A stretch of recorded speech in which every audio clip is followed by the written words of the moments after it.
A warm welcome to the McEwen Hall at the University of Edinburgh.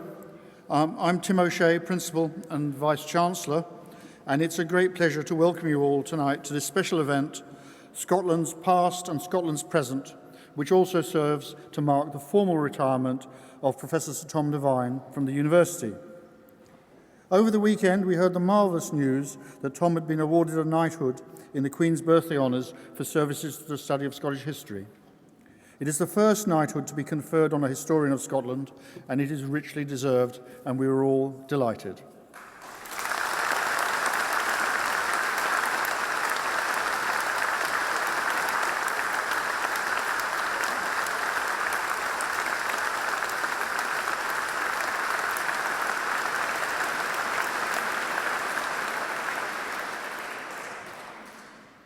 Widely recognised as one of Scotland's leading public intellectuals, Sir Tom is the author of very many volumes, ranging from academic monographs on the tobacco lords of 18th century Glasgow, the transformation of rural Scotland, the great Highland famine of the mid-19th century, through to ambitious overviews of the evolution of the Scottish nation and latterly on Scottish engagement with empire. A number of his publications have reached bestseller level, and two, The Scottish Nation 1999 and Scotland's Empire 1600 to 1815 were selected by the main Scottish newspapers as a Book of the Year. His latest volume in his trilogy on Scotland and its empire, To the Ends of the Earth, was published in 2011 to great acclaim. In 2012, he received the prestigious Royal Society of Edinburgh Beltane Senior Prize for Excellence in Public Engagement and the inaugural Sir Walter Scott Prize for the breadth and depths of his contributions to the study of Scottish history. He's held very many important posts. The one I would identify as the most important is the Sir William Fraser Chair of Scottish History and Paleography at this university. He holds the rare distinction of being a humanities scholar elected to all three national academies in Britain and Ireland: the Royal Society of Edinburgh, 1992, the Royal Irish Academy, 2001, and the British Academy in 1994. As well, he holds the Royal Gold Medal, Scotland's top academic accolade, presented by the Queen. Sir Tom's career has been long and illustrious, and his contribution, not just to the university, but to intellectual debate and indeed Scotland's sense of its past and therefore its presence, has been immense. Without further ado, please join me in inviting the Right Honourable Gordon Brown MP and, of course, Sir Tom himself onto the stage.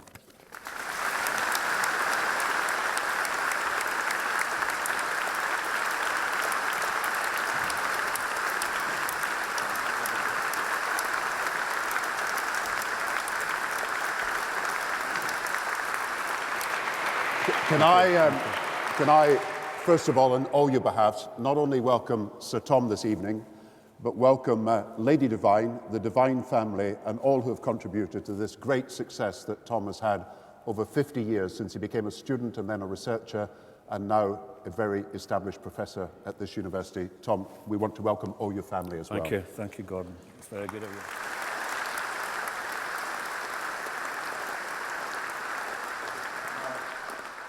So Tom, speaking as one of the common people,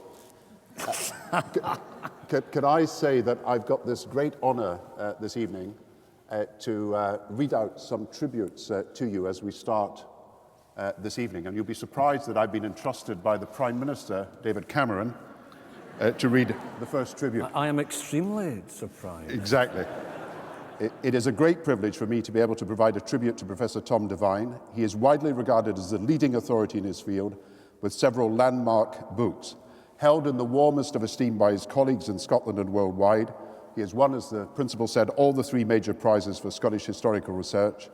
That is an impressive catalogue of honours by any measure. They serve to underline why Professor Devine is regarded universally as Scotland's most distinguished living historian. It is therefore a very great pleasure to be able to wish you a long and happy retirement from the Prime Minister. Thank you. And I think he deserves applause, does he not?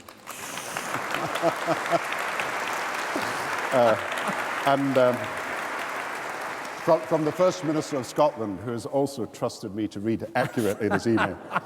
Over more than 4 decades, you've captured the imagination of students and the wider public as an inspiring educator, an eminent historian, Your research across a range of areas, from diaspora, identity, the Scottish nation, is as immense as it is inspiring, and you must be credited with raising the understanding and appeal of Scottish history to new audiences and a new level.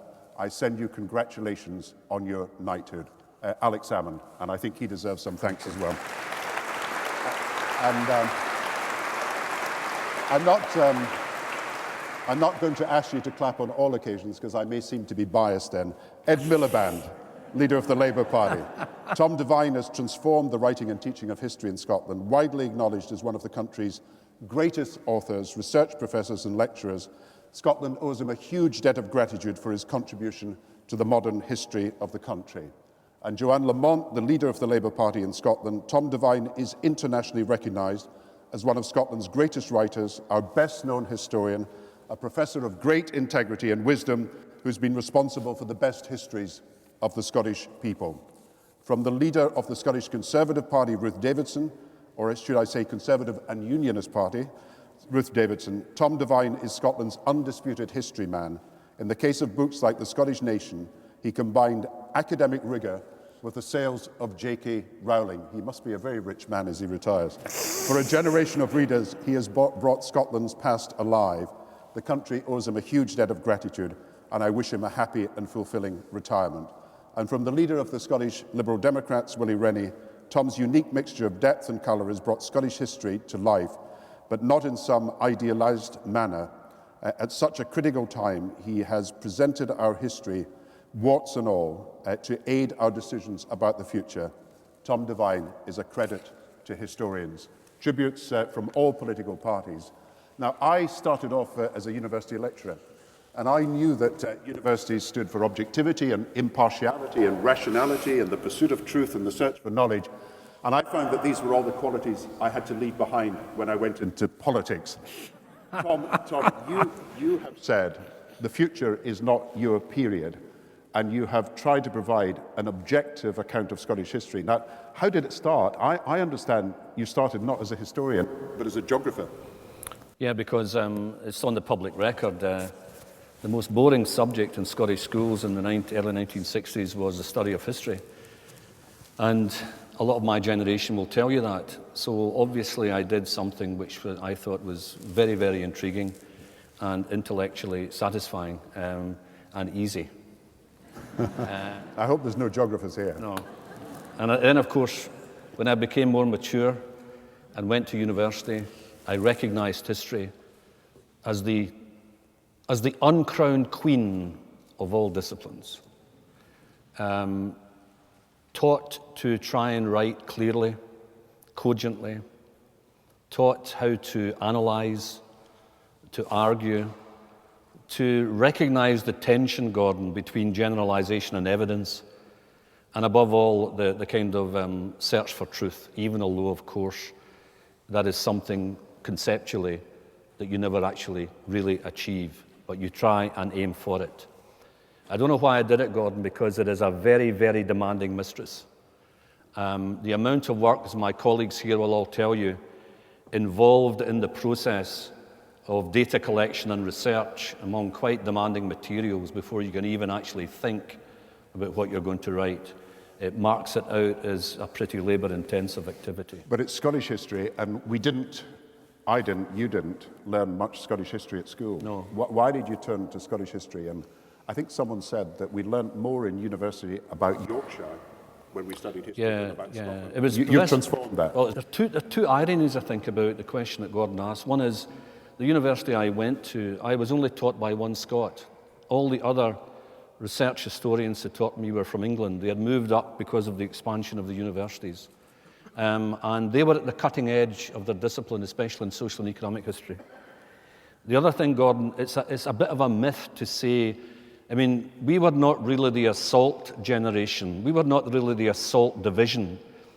The path had already been cleared by people like Roy Campbell, Christopher Smout, Roy Mitchison, Henry Hamilton, and above all, the completely unlamented but extremely distinguished Malcolm Gray of the University of Aberdeen, who taught how to look at Highland history in a rigorous way.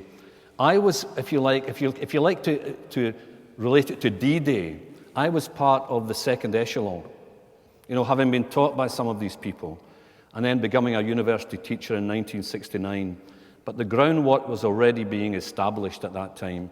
We were able to then go through the minefields with relative ease. So I think a lot of people are asking this question: is this strong sense of Scottishness a constant in Scottish history? Or is it something that recurs and is sometimes less powerful and sometimes more powerful? I mean, my first memory, believe it or not, is, I think I've said to you before, is Scotland being defeated by England 9-3 in a football international, and the sense of national humiliation that brought. And it was so bad. Remember, this was a football match, not a rugby match. 9-3. It was so bad that the goalkeeper, Frank Haffey, had to emigrate to Australia. And even 30 years later, he was asked, he asked someone, Dennis Law, who came to Australia, is it safe to come back? And the answer was no. So there's always been a strong sense of Scottish identity. Is this a constant in the 300 years since the Union? Well, it's certainly a constant because to some extent modern Scottish identity has been shaped by our close relationship with the elephant, in the bed, England. But the other thing is, it's been constant right through. It's not something which has developed really in terms of a dual identity eventually in the late 18th, early 19th centuries. But what you get, Gordon, as you know from your excellent book, which has just been published, there's a. He's doing an advert. I have not paid him for this. It's really to try and balance, all the wonderful statements that the former Prime Minister read out by me praising his book. No, I really do like it, actually. But the thing about it is this: there's a movement in the pendulum. The Britishness factor was overwhelmingly dominant during World War II and probably right through into the end of the 50s. Now we're seeing a situation where the pendulum is moving to one side, but to the Scottishness side. But no one can foretell, because of the reasons you gave, namely the future not being anybody's real period, nobody can really tell where that duality will split in September this year, or whether, in fact, if it is a no vote, it might represent a continuing elasticity in that ancient identity. Given the nature of the polls, as we all know, anything could happen, which means it is absolutely brilliant for my trade. The number of questions, commissions, and other fee-bearing activities that come from the international media into the office, Gordon, is staggering. Yeah. That's why he can afford to retire. He's going to have interviews right throughout. Absolutely. And then you take what you mentioned. I mean, you're using this comparison between Canada and America, the elephant, and then you take Scotland's attitude or Scottish people's attitude to England.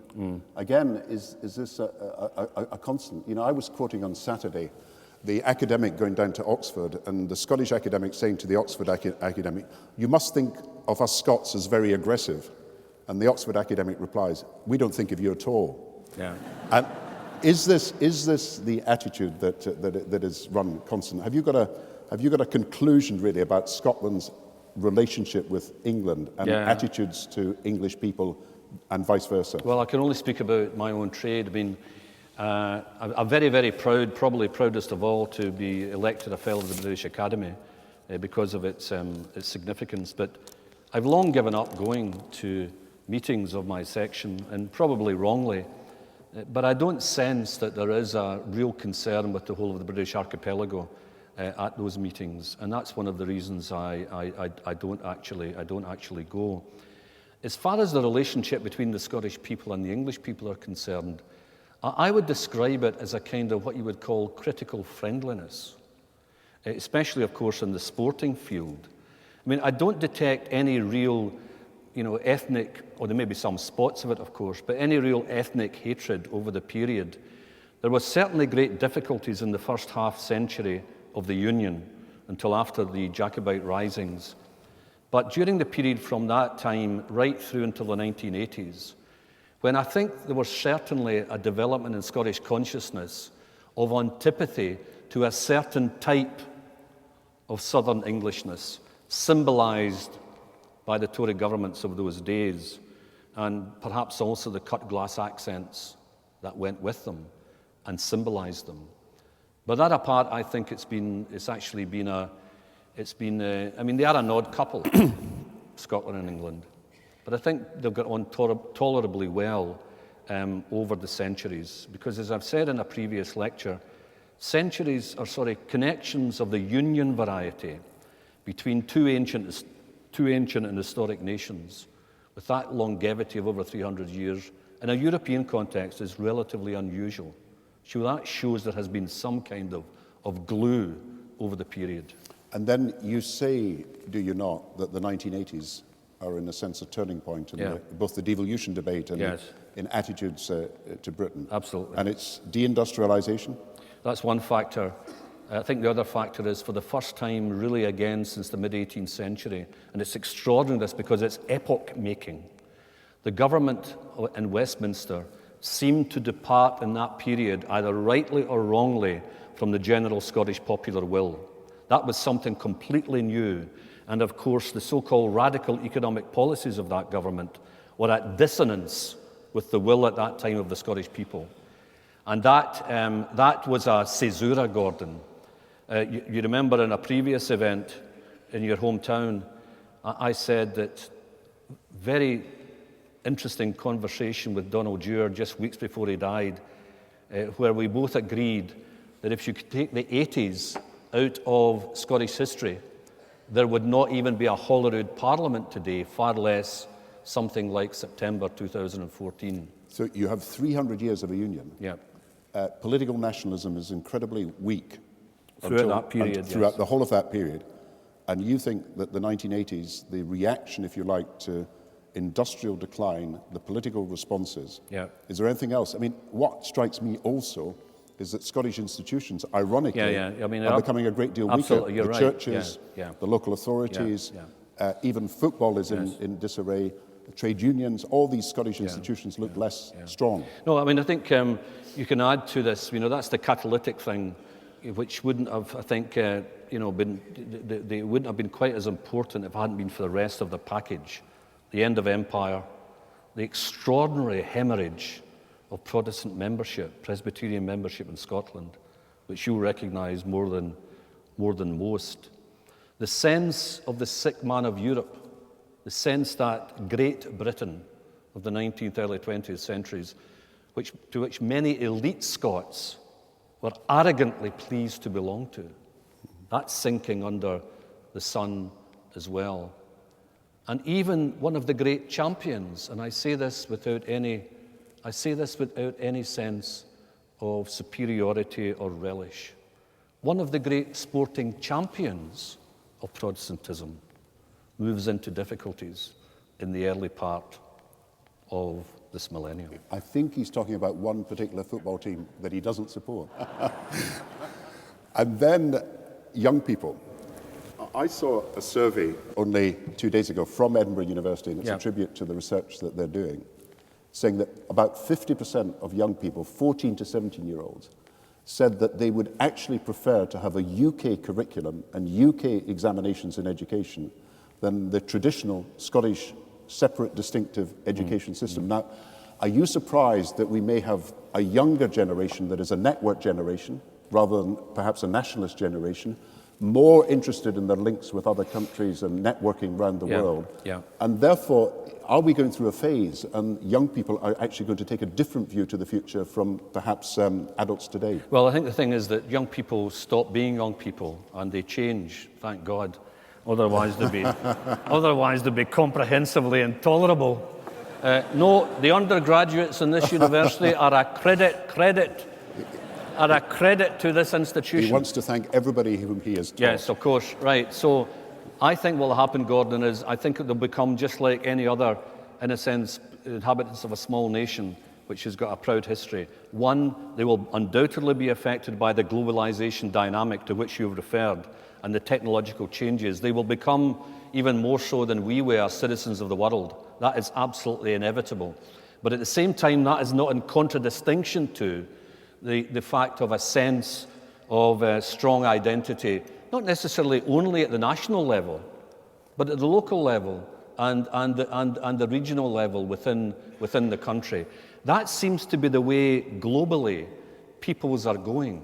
That seems to be the way ancient nations are going, taking full account and being fully involved in the worldwide changes that we all know about and which you've just referred, but at the same time, partly in response to it, trying to retain a certain sense, at least I hope this is the case, a certain sense of human and communal distinctiveness. You seem to be suggesting that we're going through a phase in Scottish history, and it's a particular phase. We've had 300 years of union. People have felt constantly Scottish throughout it. The 1980s was a particular period, led to a big reaction, both in terms of the response politically and economically to economic change. Britishness seemed less relevant after the decline of empire, and perhaps that's just a phase, and we're going to go to something different. Of course, it's back to the future again. It's difficult, it's impossible to tell what will happen. That pendulum may swing quite emphatically and strikingly over that longer period that you have referred to. And, you know, there's all the opinion polling seems to suggest, of course, that Scottishness is now dominant. But the psephologists, and sorry, among you there are some, have great difficulty determining, if you like, the second sense of connection. So we can't write off the dual identity yet, when the big test will be this autumn. Finally, from my questions, by the way, I looked on Wikipedia this afternoon for Devine, and then I saw Devine Brown. Devine Brown is the name of a rather famous woman in America who had a liaison with Hugh Grant. So, do you know who Devine maybe Brown is? people are here on false pretenses. I don't know. Were you expecting to see Devine Brown here tonight? What ifs of Scottish history? Okay. You know, I mean, what if James VI had never gone to London and stayed in Scotland? What are the moments where things might have been different? Well, I think this is a very interesting question, because, you know, in my younger days, immaturity days, I used to believe in historical forces as completely predominant. But I remember being taught a thing called Cleopatra's nose. If Cleopatra had been less beautiful, then certain things would have gone differently in the Egyptian world. And it's the same today. Supposing James VI had died at an early age, okay? Supposing the French had actually invaded in late 1745-46, round about the time when Charles Edward Stuart and his army were at Derby. Supposing there hadn't been a Mrs. Thatcher. There's all sorts of ifs and buts and counterfactual propositions. My sense now is that there are still these powerful motive elements which are operating, and I think you can most clearly see this in the rise of Hitlerism in Germany. But the personality and the accidentalia, I mean, if you take, for example, the current situation in Scotland, if, for example, Dr. Brown and the other heavyweights of the Labour Party had remained in Edinburgh, had remained north of the border, would we really be having a referendum? If, for example, the SNP government in its first phase has made a mess of administration, would they have got on again? So it's full of this, which of course makes the study so exhilarating, Gordon, and is one of the reasons why you took it up as a young student. Can we thank Tom for answering my questions?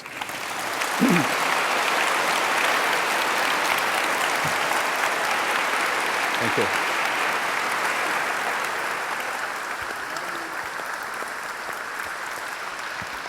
We now move to an even more important part of the evening, because it is Tom's chance to answer your questions. I don't think history professors ever retire, so there may be other chances to hear him speak at a later stage. But this is a unique opportunity we have, not just to honour Tom, but to hear him answer some of your questions directly. And of course, nobody would trust me not to speak during this session too much.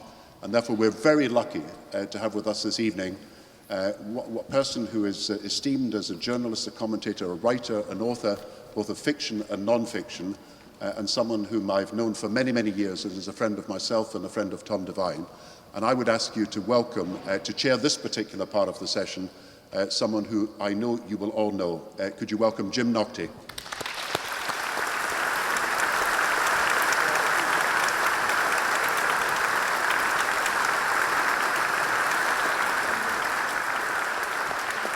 Good evening, everyone.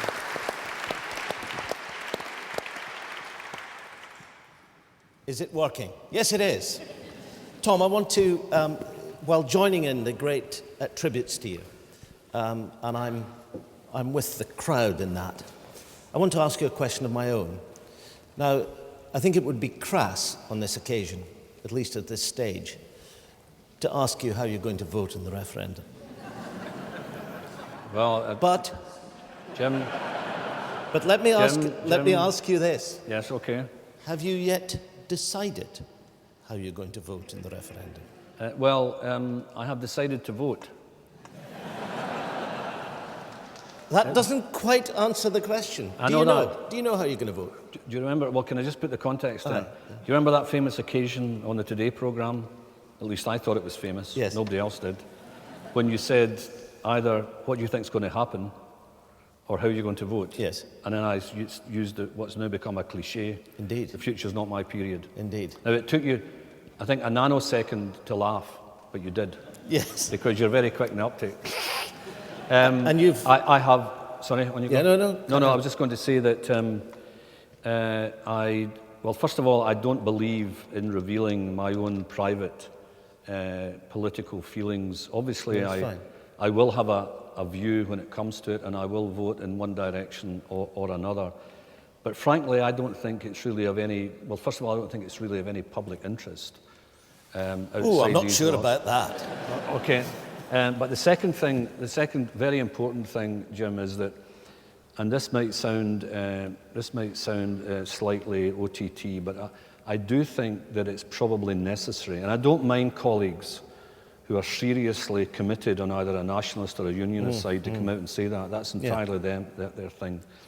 But I feel very strongly that it's quite important at this stage, this stage in the nation, this cusp in the nation's history, since the early 18th century, for my trade to be as truthful as it can be, not only to the detail of the discussion in terms of history, but also to the nuances of it as well. Nobody can possibly say that any historian is entirely impartial, but I feel, maybe it's a modest of me, but I feel that it's quite relevant to have an historian, and my colleagues as well, who will not only tell truth to power, but to tell truth as far as they can see it to the media. Yeah, no, that's a very interesting answer. And just before I go back, I'm sorry to follow this up, but I mean, you talk about on the cusp of something which is by implication, you said the greatest decision we'll make, or the most important or the most complex decision we've made since the 18th century, and that is how you see it. Yes, absolutely. It's really, you know, if you're in my business, it's self-evident. In a political sense, this is it. In terms of major decisions, there was no real democratic decision, as everybody knows, in 1707. But this, of course, will be systematically democratic. Yes. There probably are, Jim, much more, if you like, important, how would you put it, changes underneath the surface of any society. They are usually economic, social, sometimes they're intellectual, sometimes they're in the area of what is called moralité or values. And it's only after a period you recognize these things. But in terms of what you would call event history, this is up there with 1707. Right, let me ask anyone to dive in. Same rules, stand up, yep. Mic over here, and then there's one 4 rows back, and then anybody over that side. Just keep them coming and they'll get mics to you. Yeah, so you in the front. Oh, you've got it first, and then it'll come to you next, I promise. Right, fire away. Tom, you touched on the great man view of history, and you mentioned the 80s as being significant for the nationalists. How significant do you believe Salmon's decision to rerun for the leadership was, and how significant is his personality in terms of nationalism just now? Which decision, you mean when he came back? When he came back to leadership? Right. Yeah, not the one about 2016 that we were hearing about the other day. Fine, just to make that clear. I mean, just back recently from Paris, from the Sciences Po, and also from the École des Études en Sciences Sociales, to talk about inevitably, you know what.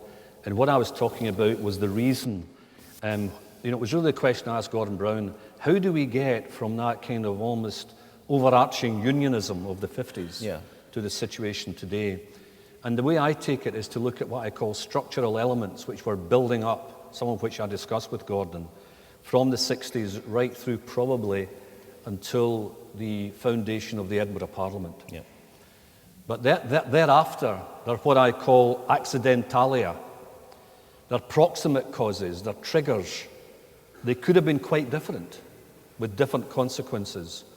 And in among that array of those influences operating in the short term, who can deny the salmon factor? You know, if there had been a less charismatic individual with also a sense of leadership and vision, things might have been different. But they could also have been different for other reasons. If, for example, as I think I indicated a few minutes ago with Gordon, if the Labour administrations in the Labour Lib Dem administrations had been much more effective, then there probably wouldn't have been an SNP administration, and certainly not a landslide. But isn't it also true that after 97, or around the time of 97, leading up to the Parliament, the establishment in 1999, there was a feeling which Donald Dewar shared that the public was wrong when it said, get all these guys back from Westminster and stick them in. Yeah. And he and others thought, look, we'll create a new, if you like, political class in Edinburgh. Now, opinions vary about whether it's happened or to what extent it's happened. But there was a feeling, don't do that. So well, it wasn't just their decision to stay outside. There might have been, but I mean, I know from Mr. Brown's conversations with me, and he doesn't make any confidentiality about it, is that was, at least in terms of the political dynamic, the big beast staying in London was a wrong decision. Yeah. Now, it may well have been that they wouldn't have come north anyway because of the career aspect. Some of them might. But looking back on it, that was certainly an element in their difficulties over the last 20 years. And what you nicely call accidentalia, wonderful divine word. Yeah. I mean, February 1974, and the SNP was accidentalia. Correct. Because of the nature of the Heath deal on the EEC, which people now forget. Absolutely. That's what it was all about. Absolutely. Right, anyway, right, here. I take it, can you hear me okay? Yep. Perfectly. Stand up. Okay, I take it accidentalia as a variation on the theme of events, dear boy, as Macmillan had it. Yep. But I'm wondering if the threat to the Union is actually about the decline of the Labour Party in Scotland and the loss of trust through a whole series of these events, like the 1994 embracing of the Rose in London, the change of the party, also the building of the Scottish Parliament, this sort of nonsense about not using the Calton Hill, embracing the right to buy policy in housing and things like that. The Labour Party was trusted when John Smith was in office. And it's yielded this right to be trusted somehow by a whole series of things. He wasn't in office. No, I mean in office as the leader of the Labour Party. Yeah, okay. But it's yielded all this through this succession of disasters and resignations of two first ministers. Okay, it's in danger of becoming a speech, but it's a very good question in there. Okay, well, What's the answer? there's, I wouldn't go, I think, there's a slight exaggeration, but there's definitely something in what you are saying of the, if you like, the erosion of trust. The Iraq War was a major factor in this. But the other thing which is very important to recognise is that growing and now actually very wide divergence in political culture between many parts of England and Scotland. How deep do you think that is? I think it's profound, and it will be probably, in addition to the expectation or non-expectation of a Conservative/coalition victory at the next general election, the decisive factor. My sense, Jim, is that from now on till the end, the major variables in that decision in September will be external, not internal. But there will be what's happening down there and elsewhere. But there won't be a decision on that question vis-à-vis next May before September, for obvious reasons. But it'll be an important part of the calculations in terms of the polling. Now, that divergence has radically increased, even, I think, since the 1980s. And in addition to the Labour Party thing and the stealing of the Labour Party clothes very expertly by the SNP, these are all parts of the mix that go into the position of where we are today and how we got from the 50s to this extraordinary historical cusp in 2014. Gentleman here. As you are about to move on, I think the word move on is very appropriate. Retirement is not appropriate. I understand that, but I understand that you're likely to leave the heavy lifting The heavy what? The heavy lifting Okay. of original driving research No. to others, the younger generation perhaps. And my question is, as you leave your most active original research career, what are the big questions that you've left behind, the intriguing questions still unanswered, that would come to the top of your list? Good question. Well, that's very interesting because, well, there's one I'm actually engaged with now directly, and that is why, and it's to do with my work on diaspora and empire, but it's basically specifically why, given the quite remarkable Scottish involvement in the slave business of the 18th and early 19th centuries, not necessarily the trade, but the whole business, the plantation economies which could not have been run without slavery, why that's a kind of loss to history, that extraordinary amnesia, which has lasted since the early, probably the 1840s, right down to 2000. The first major academic research published on the subject was not until the turn of the millennium.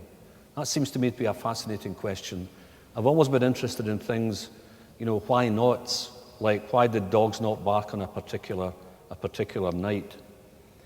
Another area which is very important, and again it's to do with the way my own work has been going, the difficulty, and sometimes might even say the impossibility, of tracing the track of the Scottish migrants, not necessarily overseas, because that's relatively straightforward. They are often remarked upon because they make such an impact. But within these islands, it's very difficult to get anything because of the fact that there is no sea border between us and England, and the huge levels of Scottish migration to the south, really since the 13th century. And the final one, which I would suggest, because you see, the thing is, when I started working in this, we talked about during the discussion that Professor John Hargreaves, at his inaugural lecture at Aberdeen University in the 1960s, stated that the modern history of Scotland is less studied than the history of Yorkshire. So when I started, some of the great figures were emerging and starting to write. We mentioned them in the discussion. But most of the big questions were there to be answered.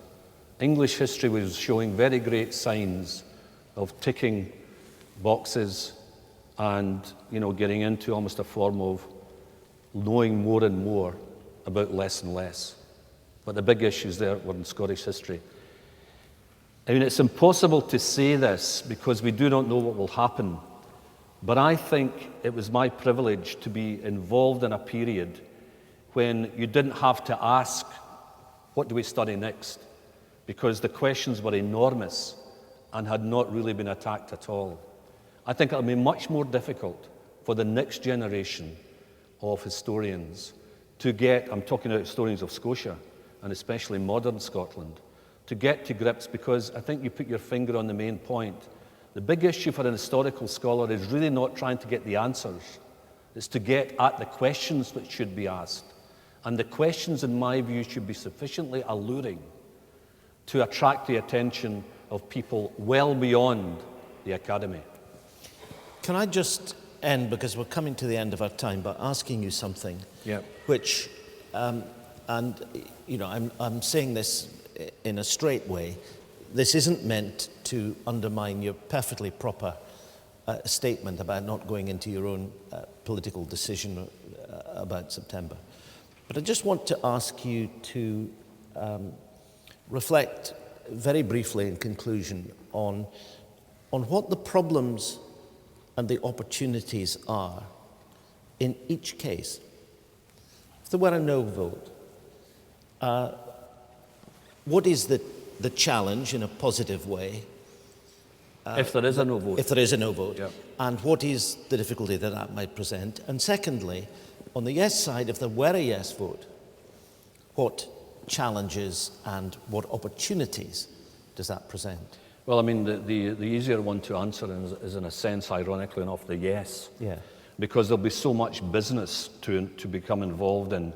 I mean, It's quite frustrating when you appear as a kind of, to some extent, as an expert witness, Jim, at some of these debates. Yes. Yes. To hear the audience saying time and time again, we don't know enough about this. Yes. We can't know enough in order to make Yes. up our mind. And the poor politicians, are left stranded in a sense, because we simply don't have and will not have You accurate can't have. information.